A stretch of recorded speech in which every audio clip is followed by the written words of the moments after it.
Welcome one and all to another episode of Lens of Truth, a series breaking down all things Ocarina of Time. We'll be taking a detailed look at the story, dungeons, towns, minigames, game mechanics, and way more that Ocarina of Time has to offer, so if you're interested to see more after this video concludes, do consider subscribing to my channel. On our last episode, we took down the Dodongo overpopulation within Dodongo's cavern, giving the Gorons access to it again in exchange for the spiritual stone they were holding. In today's episode, we're actually taking a little detour before diving headfirst into our third dungeon because Darunia, leader of the Gorons, has told us there's a great fairy at the top of Death Mountain. Let's examine everything about this detour together carefully through the lens of truth.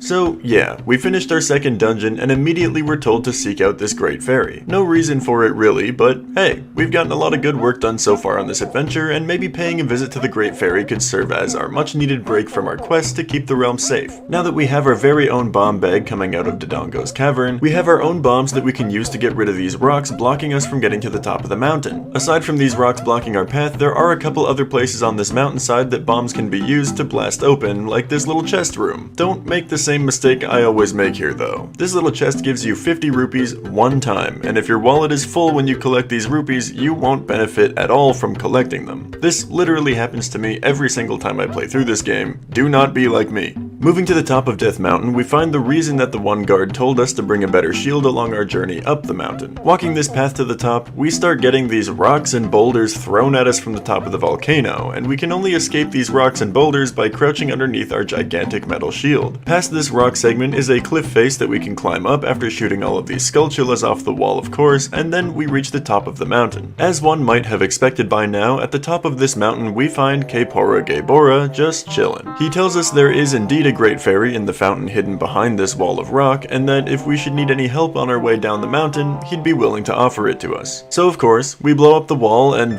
whoa.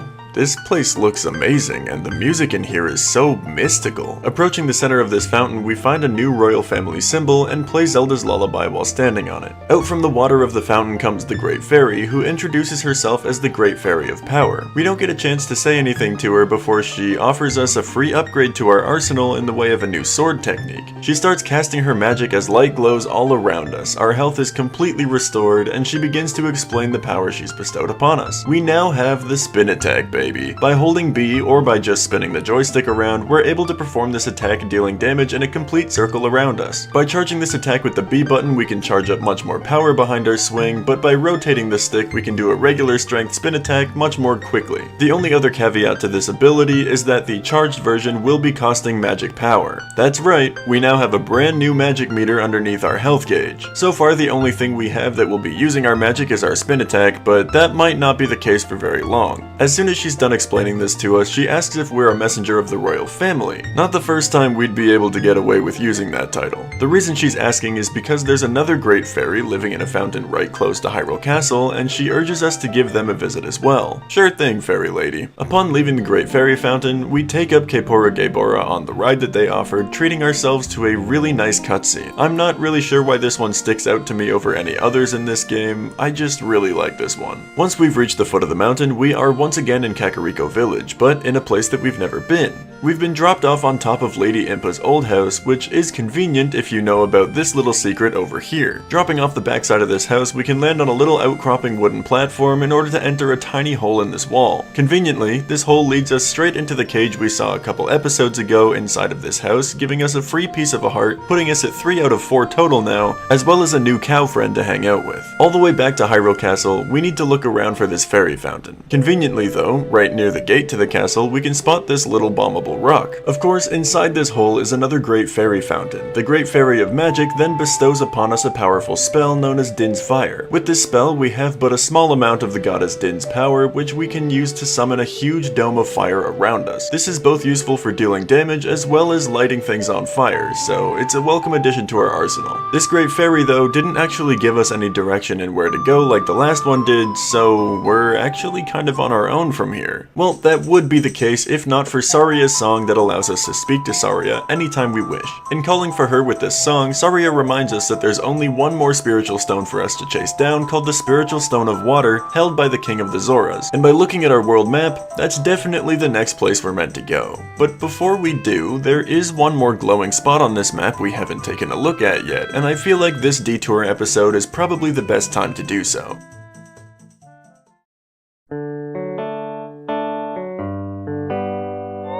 Lon Lon Ranch. Remember when we met that girl Malon in Hyrule Castle Town and woke up her milk-delivering father Talon in order to break into Hyrule Castle and talk one-on-one with Princess Zelda? Well, this is the ranch owned by those two, and it's about time we finally paid them a visit. Upon arrival, if we walk through this door here, we can find a third member of this ranch's crew named Ingo, who tends to the animals and complains that he isn't the one running things here. Kind of crazy behavior, especially to exhibit to someone that doesn't even work here, but hey, we all hate our jobs sometimes, right? Moving from the stable into the main building here, we find Talon once again sleeping during the day, surrounded by cuckoos. By waking him up again, he thanks us for having woken him up the first time around just outside of Hyrule Castle and offers us a little game. Of course, this is a game we can lose, and he charges us 10 rupees to play it, but let's look past the fact that he's basically asking a child to gamble on a game and give this a shot. What we need to do here is pick up 3 specific cuckoos, but the trick is we can't possibly know which cuckoos are the 3 that we need. See, our camera is still locked onto Talon during our conversation at the moment he throws the special cuckoos across the room, so we just need to run around frantically on a timer and pick up as many cuckoos as we can. Once we've successfully found them all, we're actually given a gift by Talon in the form of a jar of milk. This item will heal us a decent amount and can be used twice before it's emptied completely, making it a pretty good health restoring item. The best part of this item though is that it will act as our second bottle in our inventory, meaning we can carry even more fairies on us should we need that much security to stay alive.